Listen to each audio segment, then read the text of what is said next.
मैं बॉम्बे यहाँ पे आया था तो मैं आया था एक्टर बनने। मैं कहीं पे भी मैंने ये नहीं बोला था कि मैं बॉम्बे दोस्त बनाने जा रहा हूँ। 4 घंटे सोता था मैं, सुबह वर्कआउट करता था, 12 घंटे शूट करता था, फिर रात को आके वर्कआउट करता था। कोई हाथ भी नहीं मिलाएगा अगर गले मिलोगे तपाक से। ये नए मिजाज का शहर है, जरा फासले से मिला करो। कई लोग कहते नहीं अगर मैं एक्टर ना होता तो मैं कुछ ना होता, तो ऐसा मैं नहीं मानता। मैं कुछ ना कुछ कर लेता लाइफ में। आलू है, गोभी है, टमाटर है, मटर है। हाय भुवन, वेलकम टू मिर्ची। Thank you sir, thank you so much for having me. आप कैसे हो? मैं बहुत अच्छा हूँ, आप कैसे हो? मैं बहुत ही जबरदस्त हूँ। एंड एक बार जोरदार ताली होने चाहिए फॉर भुवन। मैं खुद बजाऊं ना प्लीज, और आपको बजाना भी चाहिए। मतलब चंदू चैंपियन इतनी जबरदस्त फिल्म लगी। जैसे मैंने आपको बोला कि मैंने 2 बार देख के आया। चंदू चैंपियन सक्सेसफुल, इतना सारा प्यार मिल रहा है, क्या फीलिंग क्या अभी एग्जैक्टली? अच्छा लगता है ऑब्वियसली यार, आई मीन किसी को भी क्यों नहीं अच्छा लगेगा। आप कितना हार्डवर्क डालते हो एक फिल्म के अंदर उसको बनाने के लिए, और जब वो एक वैलिडेशन मिलता है लोगों से, आपको सराहा जाता है, आपके काम की तारीफ होती है, तो ऑब्वियसली आपको लगता है कि यार कहीं ना कहीं इतनी मेहनत आपकी सफल हो गई। तो वैसी फीलिंग आई एम श्योर पूरी टीम को आ रही है चंदू चैंपियन की, और काफ़ी ड्रेनिंग फिल्म रही है हम सबके लिए वो। मुझे लगता है कि अगर नहीं होता तो थोड़ी सी निराशा तो रहती। तो अब अच्छा आ रहा है रिव्यू, तो बहुत अच्छा लग भी रहा है। चंदू चैंपियन का जो मैं एक सीन बात कर रहा था ना, कि जैसे हॉस्पिटल का मैंने बोला, वो मेरे लिए बहुत हार्ड हिटिंग था। ऑन द क्लाइमैक्स सीन, मतलब मैं फर्स्ट टाइम मैं अकेले देखने गया था एंड सेकंड टाइम मैं अपने फैमिली को लेके गया। अरे वाह। तो 2-3 सीन्स ऐसे थे जिससे मैंने बहुत रिलेट किया इन सम और द अदर वे। तो ऐसे कोई सीन्स जिससे आपने रिलेट किया फिल्म का? एग्जैक्टली यार मेरे को ना एक कैरेक्टर का ट्रेट था ये करनेल सिंह का। मेरी भी ना लाइफ में आदत है बहुत ज़्यादा ना, मतलब वो गुडमैन दी लालटेन वाली क्वालिटी होती है ना, वो मैं उससे बहुत ज़्यादा रिलेट करता हूँ लाइफ में। मुझे ऐसा लगता है कि एक जैसे वो खुद भी बॉक्सर बनना चाहता था, राइट? जा तो वो ट्रेनिंग के लिए ही रहा था खुद भी, बट उसने इनसिक्योर होकर कभी ये नहीं बोला कि अगर मैं मुरली को आगे पुश कर दूंगा तो फिर मेरा क्या होगा। दैट सेंस ऑफ सिक्योरिटी अपने चीज़ को लेके, और मतलब आप जो दूसरों के लिए बिना सोचे किसी का अच्छा करना चाहो, तो वो एक क्वालिटी थी जो मेरे लिए बहुत ज़्यादा इंपॉर्टेंट थी इस कैरेक्टर की, और इससे मैं बहुत ज़्यादा रिलेट करता हूँ। तो इससे रिलेटेड जितने भी सीन्स थे, वेरी सेल्फलेसली हेल्पिंग मुरली, तो वो मेरे को सारे अच्छे लगते हैं। आई मीन और आपके डैड आर्मी में थे? मेरे डैड खुद फौजी थे जी। तो वो एक कनेक्ट हुआ होगा ना जब आपके पास स्क्रिप्ट आई या फिल्म? मतलब बट इसमें हमने फौज को उस तरीके से एक्सप्लोर नहीं किया। It was more like a sports film. But इससे पहले मैं कर चुका हूँ एक शो जिसमें, जब अब मेरे पिताजी जीवित नहीं है, बट जब वो थे तो मैं वो एक शो था टेस्ट केस करके जिसको मैंने किया था, और उसमें मैं एक फौजी बना था। तो वो मैंने उन्हें दिखाया था और उन्होंने कहा था कि चल भाई मेरे कम से कम अरमान पूरे हो गए तेरे को वर्दी में देखने के। और आपकी अगली फिल्म भी साउथ की फिल्म? जी, it's also a biopic. It's a Tamil film जो 2 सोल्जर्स की कहानी है, मेजर मुकुंद और सिपाही विक्रम, जो दोनों कश्मीर में शहीद हुए थे एक मिशन में। जी, वो भी फौज की फिल्म है और मेरी पहली तमिल फिल्म है। या कैसे चल रहा है अभी शूट? खत्म हो गया जी। कैसा गाना बचा है बस एक। कैसा था एक्सपीरियंस ओवरऑल? बहुत मज़ा आया यार मुझको।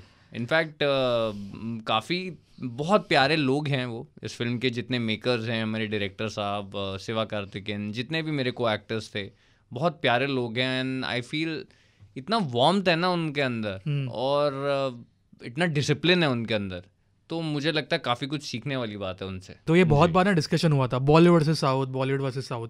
आई फील वो एक इंडियन फिल्म इंडस्ट्री है, ठीक है? Absolutely, I feel the same. मैं भी मानता नहीं उस सब चीज़ में, बट ये भी मैंने सुना है कि बहुत फ़र्क है in terms of working process. ये एक्चुअली होता है, बहुत डिफरेंस है? बहुत ज़्यादा डिफरेंस तो मैं नहीं कहूँगा यार कि है इसके अंदर। मुझे लगता है कि थोड़ा सा इन टर्म्स ऑफ डिसिप्लिन हमसे हल्के से बेटर है, एटलीस्ट जितना मेरा एक्सपीरियंस रहा है फिल्म मेकिंग का। हालांकि कबीर सर भी, मैं नॉट बिकॉज मैंने अभी चंदू चैंपियन करी है इसलिए बोल रहा हूँ, but he is also very discipline. उनका सेट काफ़ी ऑर्गेनाइज रहता है, और मतलब उनका पूरा टीम जो होता है वो इतना वेल प्रिपेयर्ड होता है कि अगर उन्होंने बोला है 2 बजे लंच होगा तो 1:59 पे हो जाएगा।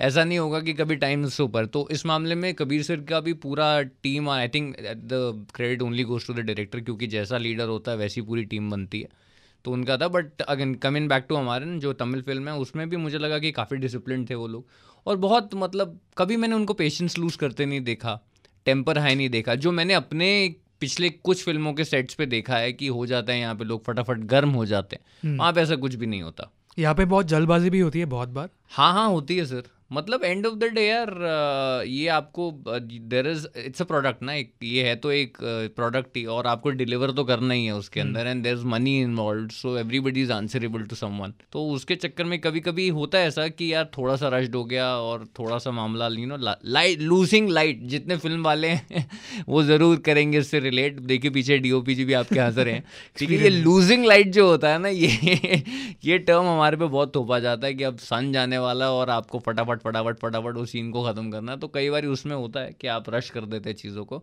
But again I am saying कि चंदू चैंपियन के सेट पे ऐसा नहीं होता था, बिकॉज सर की टीम इतनी प्लान्ड होती थी कि वो आपको टाइम से पहले ही छोड़ देंगे, कभी आपको ऐसे नहीं बोलेंगे कि हाँ losing light. Also I feel ना, जब ये कबीर सर की बात करें एज अ फिल्म स्टूडेंट, जब मैं कबीर सर की फिल्में देखता हूँ ना, वो पता चलता है वो एक फिनिश होता है, एक पॉलिश्ड प्रोडक्ट आता है। कहीं पे भी I don't know how to explain it, वो जल्दबाजी नहीं दिखती कहीं पे। मैं आपको बताऊं क्यों है, उसके पीछे सबसे बड़ा रीजन ये है that before getting into feature films he was a documentary film maker. Documentary film maker की ना आदत होती है कि वो डिटेलिंग पे बहुत काम करते हैं, because they have to do a lot of research, और आई थिंक ये उनके सिस्टम का हिस्सा बन गया। तो जितनी डिटेलिंग में वो काम करते हैं ना, चाहे वो अपना सेट हो, चाहे वो क्या कहते हैं अपने कैरेक्टर्स का बैकग्राउंड हो, हर चीज़ को लेके उनकी डिटेलिंग बहुत रहती है, और आई थिंक वो काम आती है उनके। और आई थिंक आप ये कोई भी फिल्म उनकी उठा के देख लीजिए, चाहे वो 83 हो, चाहे बजरंगी भाईजान हो, चाहे न्यूयॉर्क क्यों ना हो, कोई भी फिल्म उनकी देख लीजिए, आपको डिटेलिंग में कभी कमी नहीं मिलेगी। चंदू चैंपियन में बहुत सारे डिटेल्स थे, एब्सोल्युटली। बहुत ज़्यादा। एंड आप देखिए ना यार, इतना डिफिकल्ट काम है। एक लार्जर देन लाइफ एक इंसान है जिसने एक ऐसी हार्ड जिंदगी जी है, और उसको आपको प्रेजेंट करना है in a matter of 2.5 hours. तो डिफिकल्ट तो बहुत है। तो आपको obviously you will have to pick key points in the life. ये डिफिकल्ट हो जाता है, लेकिन जब लाइफ इतनी इंस्पायरिंग है तो फिर सारे इंस्पायर्ड रहेंगे ना। मिस्टर मुरलीकांत पेटकर ने इतनी इंस्पायरिंग लाइफ जी है, आपको 2 बार फिल्म देखने पे मजबूर कर दिया। लास्ट टाइम आपने कौन सी फिल्म देखी थी 2 बार? 2 बार मुझे याद भी नहीं है। Exactly my point. तो ये उनकी लाइफ है। I think the entire credit goes to the man who has lived that life, जो इतनी डिफिकल्ट रही है कि आपको कनेक्ट फील होता है उनके साथ। एक्चुअली चंदू चैंपियन की मैं बात कर रहा था ना, मुझे केक से याद आया कि बॉडी ट्रांसफॉर्मेशन आप तो खा सकते हैं जी। अभी फुल चालू है खाना पीना। हाँ यार, मतलब ये विजय सेतुपति सर ने बोला था मेरे को यार कि मैं टेस्टी खाना नहीं खाता तो मेरी लाइफ टेस्टलेस लगती है मुझे। I absolutely relate with that. But मेरे को वो मज़ा आता था उस टाइम पे। बट मुझे लगता है कि जिस तरीके का ट्रांसफॉर्मेशन हमने चंदू चैंपियन के लिए किया था, वैसे जीवन जीना बहुत ज़्यादा हेल्दी है नहीं। क्योंकि आप जिस तरीके का खाना खा रहे हो, जितने आप, और मैं 3 प्रोजेक्ट्स और शूट कर रहा था चंदू चैंपियन के अलावा। 4 घंटे सोता था मैं, सुबह वर्कआउट करता था, 12 घंटे शूट करता था, फिर रात को आके वर्कआउट करता था। उसके बाद मैं 1700 कैलोरी के चार्ट पे था। 1700 कैलोरीज जी। और मैं सारा दिन, जैसे मेरे को पता नहीं एक एक मिनट मुझे कितना फील होता था जब आप खा नहीं रहे होते हो। तो प्रोसेस बहुत डिफिकल्ट है, and I feel it's not very healthy also for you. और बहुत ये लॉन्ग टर्म मेंटेन करोगे तो I think it will take a toll on your health. I don't know physical health पे लेगा कि नहीं लेगा, बट मेंटल हेल्थ पे लेने लगता है आपकी। तो आई वुडंट रियली रेकमेंड कि आप ये करें बहुत लॉन्ग टर्म। बट एक्टर के लिए तो ये एक गोल होता है ना। बहुत कम मौके ऐसे होते हैं आपके पास जहाँ पे आपको ऐसा बोला जाता है कि हाँ जी इसके लिए आपको ट्रांसफॉर्मेशन करना पड़ेगा, या आपको कुछ और बनना पड़ेगा ज़ाती तौर में जो आप नहीं हैं। फिट में हमेशा से ही था। अगर आप मेरे पुराना भी देखेंगे तो I have always been fit. मैं 5-6 बार ट्रांसफॉर्मेशन कर चुका हूँ। बट ऑनेस्टली वो मेरे काम कभी भी नहीं आया, हमेशा मेरे काम के आड़े आया था। ठीक है, क्योंकि मैं जब भी किसी चीज़ के लिए जाता तो लोग कहते थे यार एक्टर बहुत अच्छा है पर इसकी बॉडी बहुत ज़्यादा है। ये पहली बार ऐसा मौका था जहाँ पे मेरे को सामने से बोला गया था कि हाँ आपको ट्रांसफॉर्मेशन करना है, you have to build a body of a certain type. तो बड़ा मज़ा आया, मैंने उसको पूरा एंजॉय किया, क्योंकि मुझे नहीं पता कि दोबारा ऐसा मौका फिर कब मिलेगा। बट मुझे थोड़ा डिटेल में जाना कि कितना टाइम लगा, कितना कब स्टार्ट मेरे हुआ? पास सिर्फ 3.5 महीने थे एग्जैक्टली, और उतना ही टाइम मैंने लिया पूरा चेंज करने के लिए अपने आप को। आई थिंक मैं कुछ, जब मैंने शुरू किया था मैं कुछ ऐसे 33-35% बॉडी फैट पे था, और लास्ट डे जब हमने वो शूट किया था तो उससे जस्ट एक दिन पहले मैंने अपना BMI कराया था, मेरा कुछ 7.5% बॉडी फैट था। और क्या क्या सैक्रिफाइस करना पड़ा खाने में, क्योंकि आप फूडी भी हो वैसे? मैं बहुत फूडी हूँ, मैं दिल्ली से हूँ, और दिल्ली वाले तो खाने के शौकीन होते ही हैं, आई एम श्योर आपको पता है। लेकिन उस टाइम पे ना यार फील नहीं होता था, क्योंकि वो सोचने का टाइम ही नहीं होता था। आप सारा दिन काम कर रहे हैं, अलग अलग कैरेक्टर्स में जंप कर रहे हैं, और आई थिंक काफ़ी सपोर्ट होता है हम लोगों को अपनी टीम का। मेरे जो ट्रेनर थे वो 24 घंटे मुझे सुपरवाइज, 24 घंटे तो नहीं, मतलब जितने भी आवर्स हम जाग रहे होते हैं उतने 20 घंटे, क्योंकि 4 ही घंटे सोते थे, तो सुपरवाइज करते थे कि मैं क्या खा रहा हूँ, मैं क्या पी रहा हूँ, पूरी चीज़ होती थी। और नहीं उतना फील होता आपको। आई थिंक एक टाइम के बाद आपको आदत हो जाती है। कोई भी आदत बनाने के लिए कहते हैं ना 21 दिन चाहिए होते हैं, तो आई थिंक वो पहले 21 दिन ही आपके लिए शायद मुश्किल रहे होंगे, उसके बाद आपको आदत हो जाती है। In fact you start to feel light. जैसे आपने एक पॉइंट बोला ना मेंटल हेल्थ पे भी कभी कभी इफेक्ट होता है, तो आपके चिड़चिड़े हो जाते हो आप बहुत ज़्यादा, आपको गुस्सा आता है, आप रेस्टलेस होते हो बिकॉज भूखे होते हो आपको फील होने लगता है कि यार मन नहीं कर रहा, किसी चीज़ में लग नहीं रहा, और उसके बीच में यू हैव टू डिलीवर। आप एक्टिंग भी कर रहे हो, इनफैक्ट आप हर सेट पे अलग कैरेक्टर प्ले कर रहे हो, और अब आगे वो आएंगे काम, इसके बाद आप भी देखिएगा, बताइएगा कि कुछ डिफरेंस आपको नज़र आ रहा है कि नहीं आ रहा है। आई होप आएगा, बट ये ऑलरेडी बहुत चैलेंजिंग फेज होता है एक एक्टर के लिए, जो बिल्कुल सही स्टेट ऑफ माइंड में होता है to jump from one character to another. उसके ऊपर से डाइट करते हुए ये काम करना मेरे लिए बहुत ड्रेनिंग हो गया था एक टाइम के बाद। तो 31 जनवरी जो हमारा लास्ट डे ऑफ शूट था चंदू चैंपियन का इसी साल के, जो मुझे सांस में सांस आई मैंने कहा यार कुछ खिला दो यार। सबसे पहले क्या खाया? मैंने सबसे पहले क्या खाया, तो मैंने मैगी खाई थी सबसे पहले क्योंकि सेट पे फटाफट वही बन सकती थी, और केक काटा था जो एक वो होता है फेयरवेल केक, तो वो खाया था मैंने। बट ये हाईलाइट नहीं है मेरे करियर का। मुझे ऐसा लगता है कि मैं फिर भी अगर मेरे को चॉइस मिले तो मैं अपनी एक्टिंग के बारे में पहले बात करना चाहूँगा हमेशा। क्योंकि because I am an actor who might have a good body और might be able to transform himself for a part, but I am first an actor and then everything else. एक चीज़ ना मैंने नोटिस की अभी भी, जितनी हम लोगों ने बात की अभी और आपके पहले भी इंटरव्यूज देखे मैंने, आप में बहुत ज़्यादा क्लैरिटी है। हाँ, आप बहुत क्लैरिटी से बात करते हो और आपको पता है आपको कितना बात करना है और किस लेवल तक बात, कोई भी चीज़ हो जी। सो ये क्लैरिटी पहले से थी बचपन से कि अच्छा, ये आप पहले इंसान है जिसने मेरे को बोला है, क्योंकि मेरे सारे जो दोस्त हैं और घर वाले हैं वो कहते हैं मुझे बीमारी है जिसको कहते हैं वर्बल डायरिया। हाँ, मैं ये इंटरव्यूज के हिसाब से बोल रहा हूँ, मैं आपसे इतनी मैंने ऑफ कैमरा बात नहीं हुई नहीं, मेरे को लगता है मैं जितनी बात करता हूँ मैं ऑनेस्टी से करता हूँ, बनावटी बातें नहीं करता हूँ मैं बहुत ज़्यादा। और मैंने पहले शुरू में जब मेरी नई नई फिल्में आई थी बैंकचोर वगैरह, मैंने I think it's an honest confession जो मैं आज आपके शो पे कर रहा हूँ कि मैंने करने की कोशिश करी, क्योंकि आपके दिमाग में ना एक छाप होती है इंटरव्यूज़ की, आपने जितने देखे होते हैं जिस तरीके की बातें। और मैं एक ऐसा बच्चा था जो बचपन से बॉम्बे टाइम्स पढ़ के डेली टाइम्स पढ़ के बड़ा हुआ, तो मैं रोज़ पढ़ता था। मेरा पहला काम होता था सुबह उठ के डेली टाइम्स पढ़ना। मैं बहुत सारे इंटरव्यूज़ पढ़ता था, और आपको ना कंडीशन कर देते हैं एक तरीके से दिमाग में कि इस तरीके के जवाब देने होते हैं, इस तरीके के नहीं होने होते। तो मैं अपने शुरुआती इंटरव्यू देख के खुद ही बोर हो गया। तो मुझे लगा कोई और क्यों देख के इसको एंजॉय करेगा, जब मैं खुद ही देख के बोर हो गया हूँ इसको। तो मुझे लगा यार I think the best way to go about is that be honest. तो इतनी मैं बात करता हूँ, ऑनेस्टी से करता हूँ जो मेरे को सही लगता है, और जिससे मैं किसी कंट्रोवर्सी में ना फंसूं। बट कभी कभी ऑनेस्टी का डिसएडवांटेज नहीं होता लाइफ में, ये मैंने एक्सपीरियंस किया होता है यार। डिसएडवांटेजेस होते हैं बट एडवांटेजेस ज़्यादा होते हैं। अगर आप उसका पलड़ा दिखेंगे तो एडवांटेज का हमेशा भारी है। मैंने और एक चीज़ सुनी ना कि अच्छे लोगों के साथ ही बुरा क्यों होता है। ऐसा नहीं होता यार, नहीं, आप नहीं बिलीव करते? किसी अच्छे इंसान के साथ एक बार ही बुरा होगा तो थोड़ी कि जेनरिक सबके साथ ही अच्छे के साथ बुरा होगा। और आपके साथ बुरा हो रहा है मतलब मुझे नहीं पता, ये भी एक नज़रिया है क्या बुरा है क्या अच्छा है। अगर आप इस लालच से किसी का अच्छा कर रहे हो कि मेरे साथ आगे अच्छा होगा, तो आपकी अच्छाई वैसे भी वेस्ट है। तो अगर आप कह रहे हो कि अच्छे लोगों के साथ बुरा होता है, तो फिर आई थिंक उनको ये सोचना ही नहीं चाहिए ना कि मैंने तो अच्छा किया, मेरे साथ क्यों बुरा हुआ। बिकॉज आप अच्छा ही किसी का इस इंटेंशन से मत करो कि यार मेरे साथ भी वापस अच्छा होगा, तो फिर ये तो ट्रांजैक्शन होगी सर, ये तो क्या कहते हैं बिजनेस हो गया, ठीक है, लेन देन वाला मामला हो गया। ये आपने वो नहीं कहते नेकी कर दरिया में डाल, हाँ। वैसा वाला भाव नहीं हुआ। तो नेकी करके दरिया में डालना तो पड़ेगा आपको। आई फील हमें हर प्रोजेक्ट से कुछ ना कुछ सीखने मिलता है। जी sir. As an actor, as a person, आपका कुछ एक पर्सपेक्टिव चेंज हुआ लाइफ पे या फिर एक्टिंग पे? मुझे पहले जब कबीर सर ने फिल्म नरेट करी थी तो पहले तो मुझे लगा था यार ये हो कैसे सकता है कि एक इंसान के साथ लाइफ ने इतनी बैक टू बैक ट्रेजेडीज करते गए।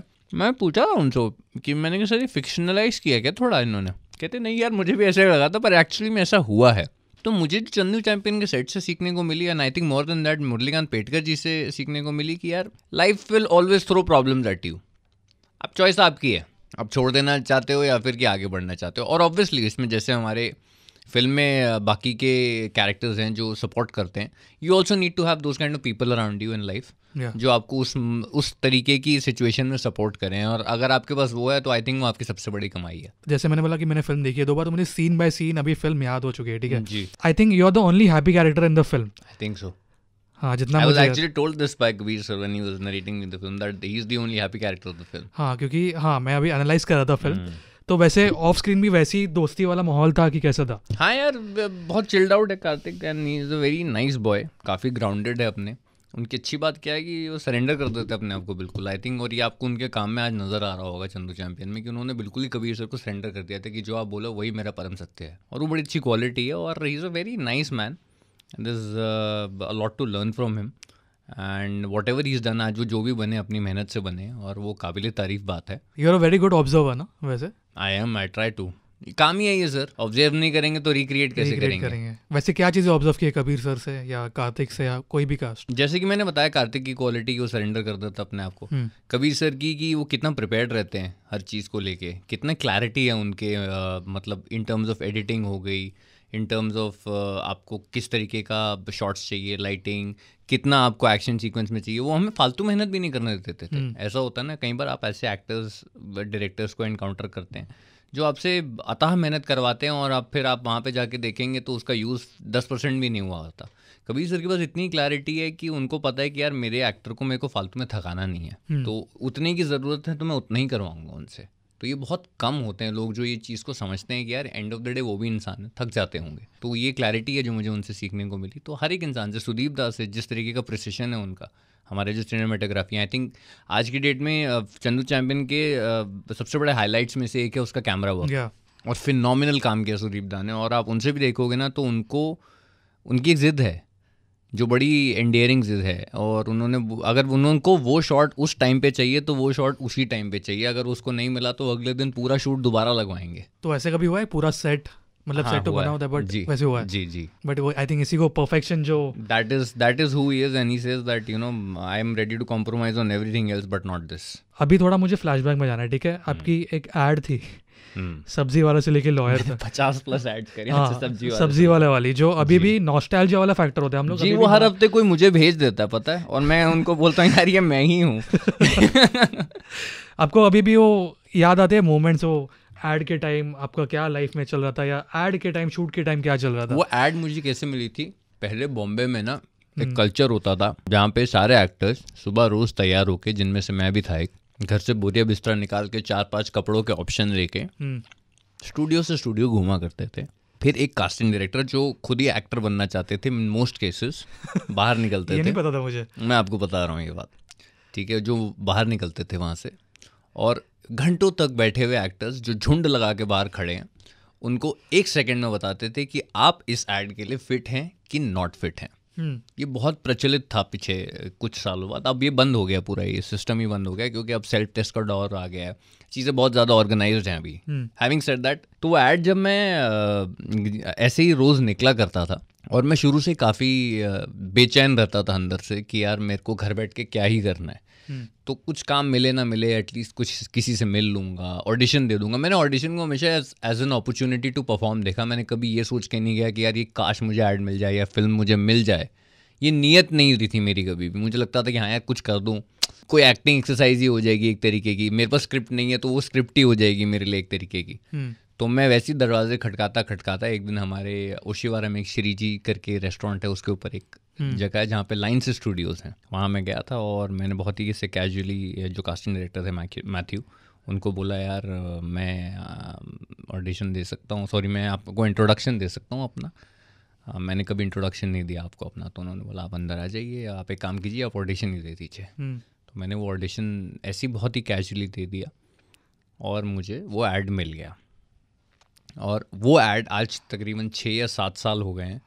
आज भी वो ऐड, मैं आपको जेन्युइनली बता रहा हूँ, आप चाहें तो मेरा व्हाट्सएप चेक कर सकते हैं, हर हफ्ते कोई ना कोई मुझे ही भेज देता है फॉरवर्ड. तो आई थिंक आपको पता नहीं होता कि कौन सा काम है आपका जो इतना देर तक रिवर्ब करेगा लाइफ में. तो आप जब भी कुछ भी करते हो, इतना मैंने उस दिन ही सोच लिया था कि जो भी करो पूरी शिद्दत से करना, क्योंकि नहीं पता वो कितने साल तक रहने वाला है. कहते हैं ना सिनेमा में आप एक बार जो क्रिएट कर दो अमर हो जाता है, आप दोबारा जाके नहीं कर सकते. यही डिफरेंस होता है थिएटर में और सिनेमा में. तो मैं अब जब ये करता हूँ ना, कोई भी शॉट देता हूँ ना, उसके बाद मैं उससे पहले मैं ये ज़रूर सोचता हूँ कि भाई इसको बदलने का मौका कभी नहीं मिलेगा. ऐड की बात करते अभी भी आपको डायलॉग याद है वो जो आपका आलू है, गोभी है, टमाटर है, मटर है. ये आवाज़ में इतना नॉस्टैल्जिया है ना. अच्छा, ये भी इम्प्रूव था सेट पे जाके, क्योंकि मैंने दिल्ली में, अगेन जो आप कहते हैं ना, आप ऑब्जर्व बहुत करते हैं, दिल्ली में आप जाएंगे तो जितने फेरी वाले होते हैं ना, वो मार्केटिंग में चैंपियंस होते हैं. आपको सिर्फ उनकी आवाज़ सुन के घर में पता चल जाएगा कि ये वो फेरी वाला है. तो वो अपने लिए एक यूनिक आवाज़ क्रिएट करते हैं ताकि आप हमेशा सब्जी उन्हीं से खरीदें. तो ये उनकी मार्केटिंग टेक्निक है. और ये बात मैंने बहुत पहले जब मैं दिल्ली में रहता था तब ऑब्जर्व करी थी कि हर फेरी वाले की एक आवाज़ होती है. तो मैं ऐसे अलग अलग फेरी वालों का वो करता था, मिमिक्री, और दिखता था। और जब मैं सेट पे गया था तो हमारे जो डायरेक्टर थे उन्होंने बोला ये है भुवन ऐसे ऐसे फेरी वाला। तो मैंने उनसे पूछा, मैंने कहा सर मैं जब दिल्ली में था ना तो एक फेरी वाला था पर्टिकुलर, जो ये आवाज़ मैं क्रिएट कर रहा हूँ, वो हमेशा ऐसे बेचता था, पाल से काले काले। तो मैं क्या इस आवाज़ में कर सकता हूँ ऐड? तो उन्होंने बोला कि हाँ हाँ यार ये तो मज़ा आएगा बहुत, बट वो डबिंग कर लेगा तो गला वाला दर्द नहीं होगा ना? मैंने बोला नहीं नहीं, मैं सालों से करता आ रहा हूँ, मेरे को क्या है। तो वो मैंने करा and that is also an improv. और वो आवाज़ I think became like one of the most unique things about that ad. तो वो again it came from an observation. अगर मेरे को वो कभी मिल जाए फालसे वाला तो मैं उसको जाके थैंक यू बोलूँ, यार तेरी वजह से वो ऐड इतनी हिट हुई है। मतलब कहाँ पे क्या चीज़ मिल जाए और जो यूज़ हो। एग्जैक्टली। तो जब लोग पूछते हैं ना कि सर आप अपने कैरेक्टर के लिए क्या तैयारी करते हैं, ये अक्सर एक्टर से सवाल पूछा जाता है कि यार आपका प्रोसेस क्या है, कोट एंड कोट आपका क्या तरीका होता है किसी भी एक्टर कैरेक्टर को अप्रोच करने का। तो मैं यार हर बार ये जवाब देता हूँ कि हर कैरेक्टर ना अपना तरीका अपने साथ लेकर आता है। आपकी अपनी हिस्ट्री के अंदर वो तरीका होगा, आपको बस उसको खोजना है। कभी कभी वो एक जानवर हो सकता है, कभी कभी वो म्यूज़िक हो सकता है, कभी कभी आपके अपनी पर्सनल लाइफ में बीता कोई इंसिडेंट हो सकता है। तो एक पर्टिकुलर प्रोसेस कभी भी नहीं होता। मतलब अगर ऐसे होता तो फिर मेरे ख्याल से हम कोई टेक्निकल जॉब में होते, शायद कुर्सियाँ बना रहे होते मशीन से जो एक ही तरीके की सारी दिखती हैं, बट हम कैरेक्टर बनाते हैं तो एक को दूसरे से अलग करने के लिए एक से दूसरा अलग प्रोसेस भी फॉलो करना पड़ता है। मुझे वॉइस मिमिक्री से याद है, आप मिमिक्री करते हो? नहीं यार मैं बहुत खराब मिमिक्री नहीं करता आप अच्छे से, मैंने एक देखा भी आपका। मैं खराब मिमिक्री करता हूँ। एक बार तो हमें सुनना है, मैंने last time I think Dharmendra sir का सुना था, शोले वाला आपने। नहीं वो खराब, मैं कह रहा हूँ वो भी खराब थी। और मेरे को याद है मैं किसकी ठीक ठाक कर लेता, मैं वो संजीव कुमार जी की अच्छी सी कर लेता था।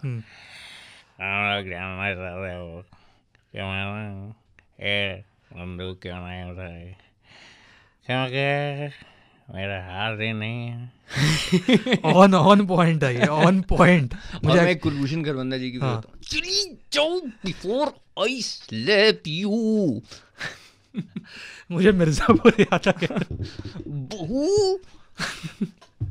ऑन पॉइंट वैसे कब से सीखा, मतलब बचपन से कि? नहीं यार ये 2-3 हैं जो मैं करता हूँ। पहले मुझे ऐसा लगता था, मैं इस भ्रम में था कि मैं अच्छा मिमिक्री करता हूँ, बट मेरे को अभी कुछ दिन पहले आई थिंक जो इंटरव्यू आपने देखा वो भी मैंने भी देखा था, और मुझे वो देख के लगा कि यार मैं काफ़ी ख़राब मिमिक्री करता हूँ। मुझे जेन्युइनली अच्छी लगी थी वो। अच्छा। आपके इंस्टाग्राम पे ना आपके बायो में एक लाइफ इज अ लेसन आपने एक कोट लिखा है जी। So you learn when you go through, life is a lesson you learn it when you through. या तो कुछ आप ज़्यादा ओवरथिंक रिकॉर्ड वगैरह करते हो? नहीं यार ये गाने का हिस्सा है।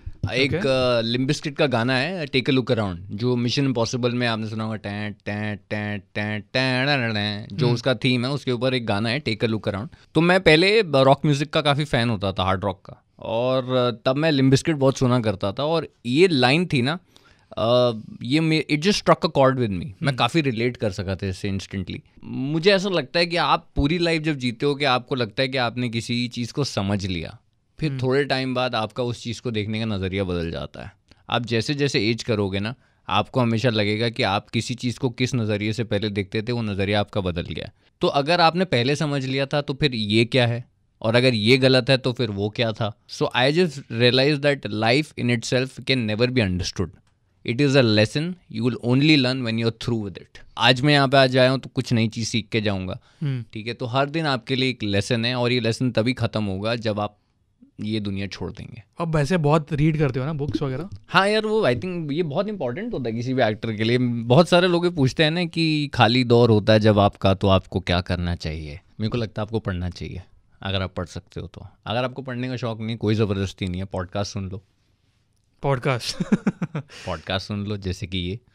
अगर आपको पॉडकास्ट सुनने का शौक नहीं है तो आप कुछ एजुकेशनल देख लो टीवी के ऊपर। जो मुझे देखने में बहुत ज़्यादा मज़ा आता है वो है एनिमल प्लैनेट। मुझे बहुत ज़्यादा मज़ा आता है देखने में, क्योंकि जानवर जो होते हैं ना वो अपने आप को बदलते नहीं हैं किसी के लिए, वो जैसे हैं वो वैसे ही हैं। कहीं ना कहीं मुझे लगता है ना कि लाइफ कुछ ना कुछ हमें कहीं ना कोई मोड पे सिखा देती है कुछ ना कुछ, चाहे वो वर्क लाइफ में हो या पर्सनल लाइफ में हो। ऐसी कोई तो एक चीज़ होगी जो आपको एकदम से खटकी है, या फिर एकदम से आपके वो लाइफ में हुआ एंड देन लेकिन यार ये तो नहीं करना है कभी, ऐसी कोई यार मुझे ना ये अभी थोड़े साल पहले खटकी थी बात, जब ना हर इंसान को ना कहीं पे लगता है कि यार मैं अपने आप को बहुत अच्छे से जानता हूँ। मुझे अभी थोड़े साल पहले रियलाइज़ हुआ कि मैं अपने आप को बिल्कुल नहीं जानता हूँ। ये मेरा भ्रम है, ये बहुत बड़ा मिथ है कि मैं अपने आप को जानता हूँ। आप किसी भी मोमेंट में क्या कर जाते हो वो आप कभी खुद भी एंटिसिपेट नहीं कर सकते। I am not talking about acting. ऐसी कोई चीज़ है या एनी मटेरियलिस्टिक थिंग या कुछ भी जो आपको खोने का डर है? मतलब मेरे को अपने घर वाले, अपने प्यार जिनसे मैं करता हूँ, सबको डर होता है यार वो खोने का। बाकी मेरे को कोई चीज़ का डर नहीं है खोने का। मेरी डॉग जो है पॉम पॉम, जिससे मैं बहुत प्यार करता हूँ, उससे खोने का डर है। और अपने घर वाले जिनसे आप प्यार करते हो, आई थिंक बट ये कॉमन डर है सबका। मुझे पहले लगता था, जब आपको लगता था चीज़ों की इंपॉर्टेंस बहुत ज़्यादा है, बट क्या ही होगा। मतलब जैसे मेरे साथ एग्जांपल होता है कि गाड़ी जब अक्सर लोगों की ठुक जाती है तो बहुत ज़्यादा रिएक्ट करते हैं। मैं अनलेस एंडली किसी को चोट ना लगे, मैं बिल्कुल तवज्जो नहीं देता हूँ। और इस बात से ना मेरे घर वाले बहुत गुस्सा होते हैं कि यार तुमको कुछ फ़र्क ही नहीं पड़ता, रिएक्ट ही नहीं करते तुम लोग, तुमको कुछ प्रॉब्लम।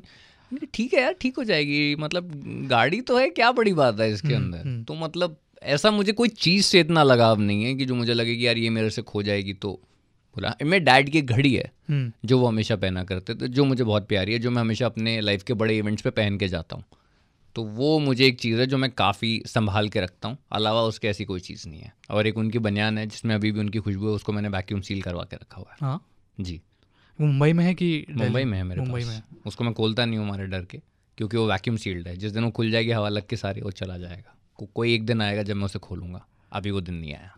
आएगा, बहुत जल्द आएगा, fingers crossed Bhuvan. But do you feel this is the rise of Bhuvan Arora अभी? आई डोंट नो यार, I think this is my journey.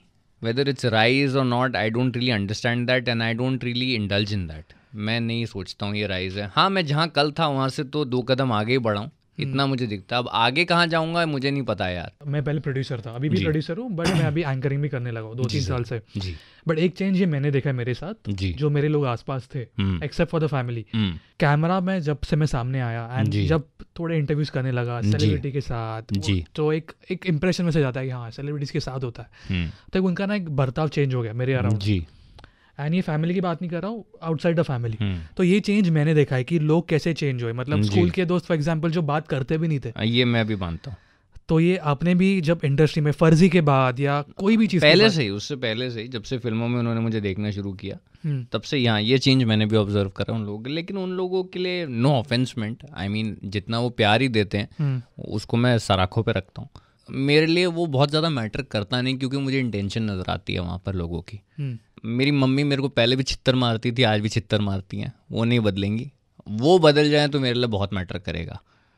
तो ये लोगों को जो नज़रिया बदल रहा है, मुझे पता है कि ये किस वजह से बदल रहा है, और फिर मैं उसको बहुत ज़्यादा तवज्जो देता नहीं हूँ। हालांकि मैं ये नहीं कहता हूँ कि ये जो तारीफ़ कर रहे हैं ये झूठी हो। कोई जेन्युइनली आपको अप्रिशिएट भी कर सकता है, बट अगर आप अचानक से एक दिन उठ के बोलें कि हाँ जी आज से हम आपके बेस्ट फ्रेंड, तो वो तो नहीं हो सकता ना यार। जैसे कार्तिक आर्यन ने अभी एक इंटरव्यू में बोला कि उनके इंडस्ट्री में ऐसा कोई दोस्त नहीं है। आप यहाँ दोस्त बनाने आए नहीं हो ना। मैं बॉम्बे यहाँ पे आया था तो मैं आया था एक्टर बनने, सेकेंडली पैसे कमाने, तीसरा अपने लिए जो मैं काम में मुझे खुशी मिलती है वो करने, ताकि मैं रोज़ सुबह जब बिस्तर से उठ सका हूँ तो उस काम पे जाऊँ जहाँ पे मेरा मन करता है करने का। मैं अपनी हॉबी पूरी करने आया था बेसिकली।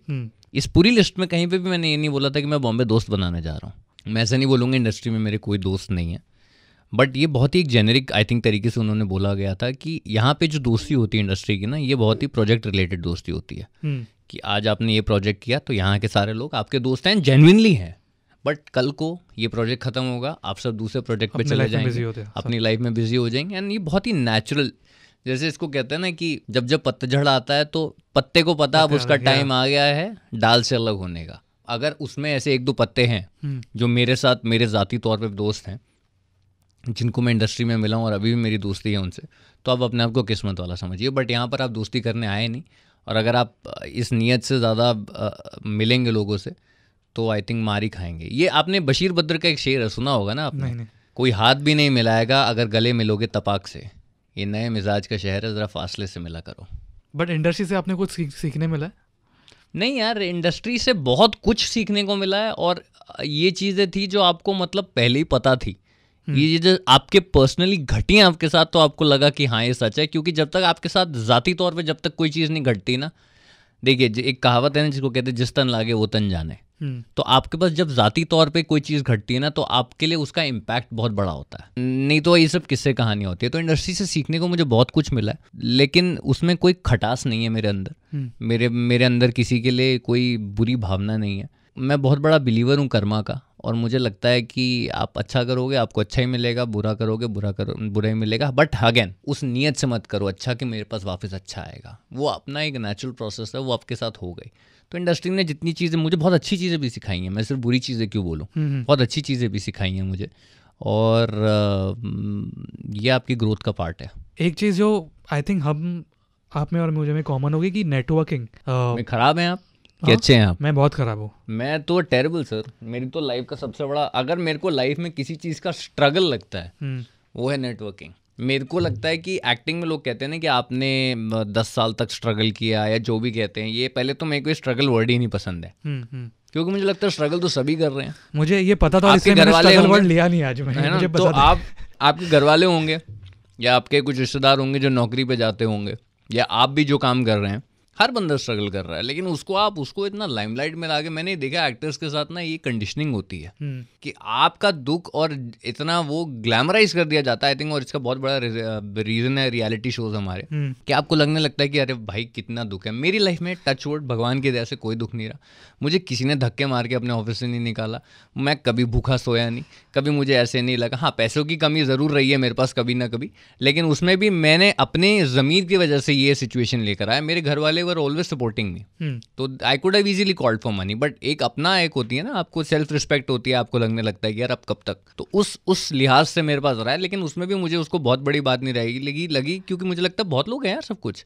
आप किसी भी सैलरीड आदमी से पूछिए, 25 तारीख के करीब उनके खाते खाली ही होते हैं। ये यहाँ पे सब पेश कर रहे हैं तो 25, तो मुझे कैसा लगता है कि ऐसा क्या अलग बीत गया आपके जीवन में जो बाकी लोगों के नहीं, जो आपको लगता है कि मेरा ही दर्द है। तो मुझे ये बहुत जो ग्लैमराइज करते हैं, मैं इस चीज़ के बहुत अगेंस्ट हूँ। मुझे आपको पता है आपका बेस्ट आंसर क्या था अब तक जितने भी आपके इंटरव्यूज थे? जी, जो मुझे आपका बेस्ट आंसर ये लगता है जब आपको पूछा गया था नेपोटिज्म के बारे में, जी, और आपने बोला नेपोटिज्म से प्रॉब्लम नहीं है, नेपोटिज्म से प्रॉब्लम तब होती है जब उनको चांस दिया और वो वेस्ट कर दें, वेस्ट कर दे। ये मुझे आपका बेस्ट आंसर लगता है। नहीं, जेन्युइनली आप एक बात बताइए, आप अगर कल को एक पिता बनते हैं तो क्या आप अपने बच्चे को सपोर्ट नहीं करेंगे? मैं आपसे जेन्युइनली पूछना चाहता हूँ। ये डॉक्टर्स में भी होता है, इंजीनियर्स में भी होता है। इनफैक्ट ये कल भी मैं किसी को बता रहा था, ये सेम बात हम किसी इंटरव्यू में कर रहे थे कि ये बहुत ही नेचुरल प्रोसेस होता है। एक बहुत ही जाहिर सी बात है कि हर माँ बाप अपने बच्चे का, हर माँ बाप नहीं बोलूँगा, ज़्यादातर माँ बाप अपने बच्चे का ख्याल रखना चाहते हैं। मेरे को लगता है कि कभी अगर मैं भी पिता बनूंगा तो अपने बच्चे का ख्याल रखूँगा। जैसे आज मैं भी जाता हूँ बाहर, अगर सपोज अभी मैं फ़िलहाल अपने आप को पेट पेरेंट मानता हूँ, तो मेरे पास एक पेट है, मैं उसको जब भी वॉक पे लेके जाता हूँ और सपोज़ कीजिए सामने से कोई अगर स्ट्रे डॉग उस पर भौंकता है, तो मेरा ये नेचर का हिस्सा है कि मैं उसको उठा के गोद में ले लेता हूँ उसको प्रोटेक्ट करने के लिए। मैं स्ट्रीट डॉग को कभी मारूंगा नहीं, बिकॉज मैं एनिमल लवर हूँ, स्पेशली डॉग लवर हूँ, तो कभी मारूंगा नहीं। बट ये मेरा नेचर है ना कि मैंने अपने बच्चे को प्रोटेक्ट करने के लिए उसको ऊपर उठा लिया किसी और से, ठीक है। आई थिंक ये ज़्यादातर लोग समझेंगे बात को। एज अ पेरेंट अपने बच्चे के लिए प्रोटेक्शन ढूंढते ही ढूंढते हैं, ठीक है, हर जगह पे आप चाहते हैं कि वो अपनी लाइफ में खुश रहे, सेफ गार्ड रहे। हाँ, बट अगर आपका बच्चा इस चीज़ को फॉर ग्रांटेड लेके चल रहा है कि हाँ अभी पापा है ना, देख लेंगे यार क्या हो गया पापा संभाल लेंगे, तो वो गलत है। मैं अपने बच्चे को कभी ऐसी एजुकेशन नहीं देना चाहूँगा, ना ही मैं चाहूँगा कि कोई पेरेंट अपने बच्चे को ऐसी एजुकेशन दे। तो नेपोटिज्म सिर्फ तब खलता है जब आपको ये एहसास नहीं होता कि आपके पास कितनी बड़ी अपॉर्चुनिटी है और आप कितने ग्रेटफुल हो इसको पाने के लिए, और उसको फॉर ग्रांटेड लेते हो और वो मौके को बर्बाद करते हो। कितने सारे लोग हैं जो आपसे बेहतर काम कर सकते थे, बट उनको वो काम नहीं मिला क्योंकि आपके पास ईजी एक्सेस था। You will never feel that Ranbir Kapoor has this angle of nepotism because he's a fabulous actor. Yeah. It does not matter to you where he comes from. Hrithik Roshan, it will never matter to you where he comes from. Alia Bhatt, all these actors, they all come from film families. But you will never feel कि यार ये क्या कर रहे हैं यार, because they're all doing such fabulous jobs. क्या वो स्क्रीन पे जो कर रहे हैं वो आपको इम्प्रेस कर रहा है कि नहीं कर रहा है, ये प्राइमरी है।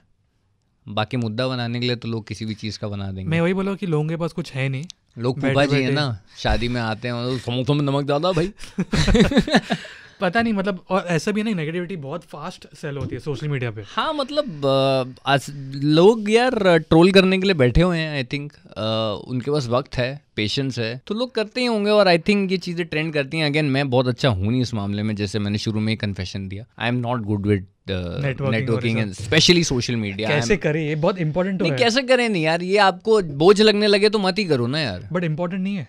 इम्पॉर्टेंट उनके लिए है जिनके लिए ये सक्सेसफुल मीन्स है टू गेट समथिंग। मुझे लगता है कि मैं जब करने जाऊंगा तो मैं बेवकूफ़ ही लगता हूँ, ठीक है, तो मुझे लगता है मैं अब मेरा काम बनने की जगह बैठ जाएगा वहाँ पे, तो क्यों करना है वो काम को जहाँ पे आपको लगता है कि आपका काम बिगड़ जाएगा। मैं बहुत सोशल पर्सन हूँ वैसे, आप मुझसे सामने बैठ के बात करेंगे तो मैं आपसे घंटों बात कर सकता हूँ, और मेरे नेचर का हिस्सा है, क्योंकि मैं अच्छा लगता है मुझे बात करना, लोगों के बारे में जानना, वहीं से मेरे कैरेक्टर्स आते हैं लाइफ में। बट मेरा ये पहला आउटलुक नहीं रहता जीवन में कभी भी कि हाँ यार, मैं जैसे आजकल मैं देख रहा हूँ बहुत लोग साइमल्टेनियस लाइफ जी रहे हैं कि जो खुद हो रहा है साथ में फटाफट उनको डेस्परेशन होती है सोशल मीडिया पे डालने की। मुझे भी अच्छा लगता है डालना, मुझे भी लाइक्स से कोई प्रॉब्लम नहीं है, अच्छे कॉम्प्लीमेंट से कोई प्रॉब्लम नहीं है, बट मैं कभी उस मोमेंट में नहीं कहता। तो अगर मैं कभी किसी ट्रिप पे जाता हूँ, मैं कभी भी वहाँ पे रहते हुए उसको पोस्ट नहीं करूँगा कहीं पर भी, मैं उसको पूरा जी लूँगा। जब वापस आऊँगा, अगर कोई दिन एक खाली मिलेगा तो उसमें बैठ के मैं उसको पोस्ट करूँगा, और फिर उस दिन मैं सोशल मीडिया के मज़े लूँगा या नेटवर्किंग के मज़े लूँगा या फिर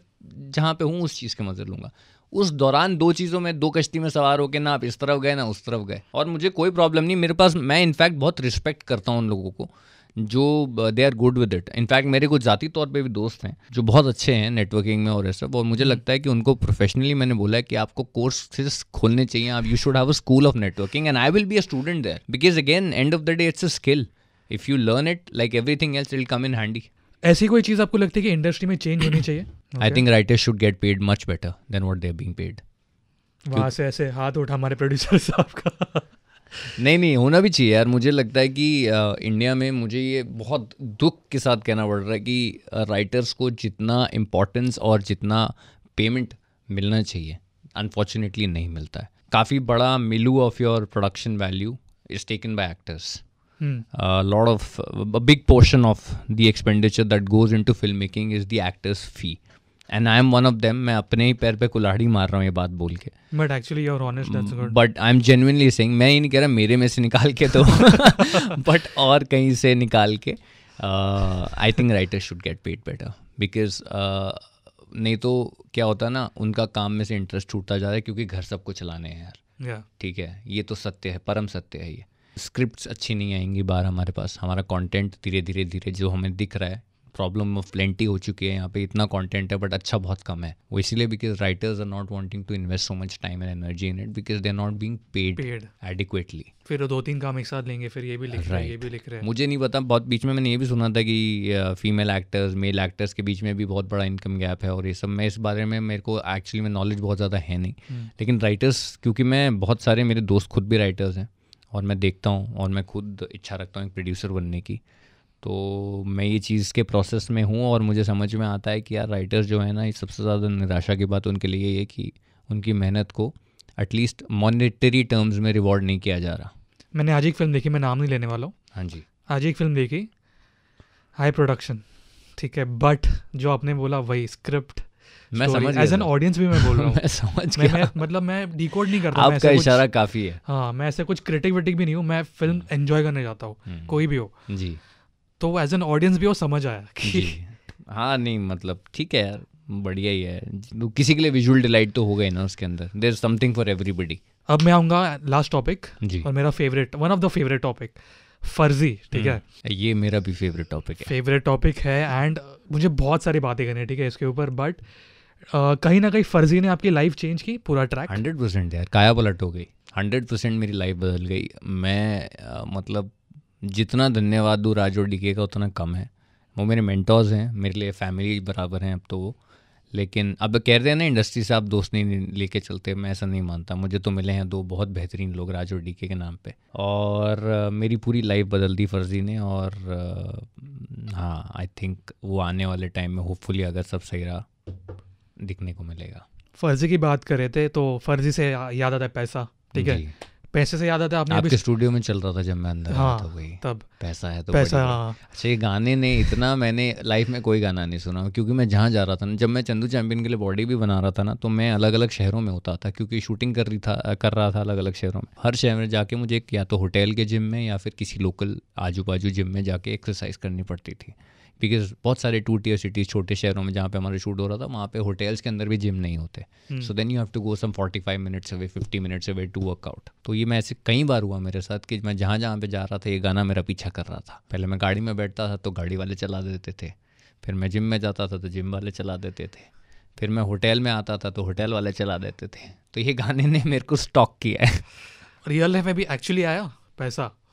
हाँ यार, ऑफ कोर्स बहुत फर्क पड़ा। मतलब ये टोटलिटी में है, पैसा तो बाय प्रोडक्ट है, बट विश्वास आया लोगों का, जो मेरे लिए ज़्यादा इंपॉर्टेंट है।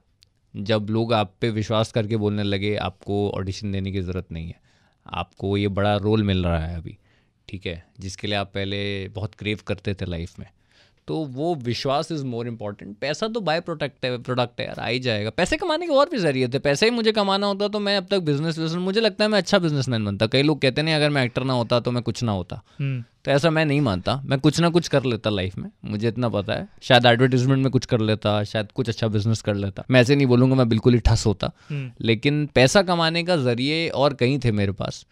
मैं ये नहीं कह रहा मुझे पैसे से प्रॉब्लम है, again I need to get paid well, I have no problem with the luxurious comfortable life, but I am just saying that it doesn't come at the top on my list. जैसे हम फर्जी की बात करते हैं, आपकी life change हुई, वो ट्रैक चेंज हो गया पूरा, बट फर्जी की ऐसी कोई एक चीज़ जो किसी को नहीं पता ऑन सेट है, कुछ भी एक चीज़ जो आपने कभी कोई इंटरव्यू में बोला नहीं है? नहीं यार, ऐसा तो मुझे कुछ याद नहीं आ रहा ऑनेस्टली अभी इस समय पे। ना ये चीज़ मैंने नहीं बोली कभी कि हमें सब एक्टर्स को ये हो गया था, मैंडेट सा बन गया था हमारे लिए कि हर चीज़ को सैनिटाइज करो। फर्जी के सेट पे जिस सीट पे हम बैठे थे वो सीट सैनिटाइज होती थी। एक टाइम ऐसा आया था जिस सड़क पे हम चल रहे थे तो सड़क भी सैनिटाइज हो रही थी। बाप रे। और फिर बहुत सारे आउटडोर शॉट्स थे, क्योंकि हम लोग इतने उसमें शूट कर रहे थे पीक कोविड टाइम पे, और आई पीक कोविड नहीं बोलूँगा मैं, एक्चुअली तब शूटिंग्स अलाउड थी गवर्नमेंट की तरफ से, तब हम शूट कर रहे थे, वरना तो शूट ही नहीं कर पाते। लेकिन डर बना हुआ था कोविड का काफ़ी, और हर दिन हमारे सेट पे कोई ना कोई पॉजिटिव हो जाता था, जबकि हम पूरी प्रिकॉशंस लेके बबल में बिल्कुल ध्यान से रह रहे थे। तो we were called the sanitization gurus. हाँ ऐसे नाम था? ऐसा नहीं था। अच्छा, मुझे लगा जेन्युइनली ऐसा कुछ नहीं ग्रुप बना था। But we were the sanitizers. हमें हर चीज़ को एक्टर्स की आदत थी कि अच्छा ये सीट पे बैठ रहा है प्लीज़ उसको सैनिटाइज कर दो, ये मशीन पकड़ रहा हूँ यार प्लीज़ इसको थोड़ा सैनिटाइज कर दो। डर बना हुआ था अंदर, डर था या। ओके, नेक्स्ट डायरेक्ट सवाल, फर्जी 2 कब आने वाला है? अभी लिखा जा रहा है, आई होप अगले साल। अगले साल तक रिलीज होगा या शूट? अब रिलीज तो सर एक्टर्स के हाथ में कभी होता ही नहीं है। कुछ तो एक आइडिया होगा ना कि फैंस इतने नहीं, देखिए अभी एक्चुअली क्या है, अभी इस पर्टिकुलर मोमेंट पे सब लोग ना इंडिविजुअली बहुत बिजी हैं अपने अपने काम में। शायद भाई मैं, Vijay sir, everybody is working on different things right now, and Rajan DK have this habit of being very particular about the scripts. उनका ऐसा होता है कि हमने कुछ क्रिएट किया तो अगला सीजन उससे बेटर ही हो। आपने देखा होगा फैमिली 1 और 2 के बीच में गैप है, अब 3 आने वाला है और 2 और 3 के बीच में गैप है। And also they are also very busy people, but I think more than busyness, importance is that they work on the script a lot, and उनका प्रोडक्शन हाउस एक ऐसा प्रोडक्शन हाउस है जहाँ पे राइटर्स को बहुत सारा इज्जत और पैसा दिया जाता है, and I think which is why they write the content that they write. तो इसीलिए वक्त लग रहा है, and we also have a benchmark to meet. Farzi is the most seen show of all time. Yeah, I mean it's a big responsibility, so we also want to deliver better than what we have already given. इसलिए थोड़ा वक्त लगेगा पर हो जाएगा, but आएगा। Good things take time. Also family man का आपने नाम लिया, सो क्रॉसओवर हो रहा है नहीं हो रहा है क्या? देखिए सेम यूनिवर्स है? 1 में तो था जहाँ पे मैंने देखा था माइकल आते हैं तिवारी से मिलने और बोलते हैं तिवारी को मेरा हाय बोलना, तो मुझे लगता है ये मामले की शुरुआत तो कहीं ना कहीं पे हो गई है, तो आगे देखिए होता है क्या। बट आपको पता है, मुझे थोड़ा सा लिख पता रहे है अभी, बट मुझे थोड़ा सा पता है। फैमिली मैन 3 तो शूट हो चुका है तो मुझे थोड़ा सा कुछ पता है, लेकिन I don't think so I would like to spoil it for the audience. इतना काफ़ी है हम लोग को तब तक वेट कराने के लिए। बहुत अच्छा लगा आपसे बात करके, जैसे मैंने बोला बहुत क्लैरिटी है, एंड ऐसे ही रहो आप। Right sir. एंड भुवन आपको all the best. Thank you sir, thank you. बहुत ही जल्द मिलेंगे, बट जाने से पहले एक मैसेज ऑडियंस को और जो इतना प्यार दे रहे हैं चंदू चैंपियन को। सर मैं आज जो हूँ आपकी वजह से हूँ, आप लोग प्यार देते हैं तो मैं कुछ भी जो काम करता हूँ उसमें दुगनी मेहनत करता हूँ, तो जिस दिन आपका प्यार बंद हो जाएगा आई थिंक मेरी मेहनत भी बंद हो जाएगी। तो मेरी मेहनत को बरकरार रखने के लिए और मुझे बेकरार रखने के लिए ये प्यार देते रहिए। Thank you so much Bhuvan, and all the best. Thank you sir. Thank you so much.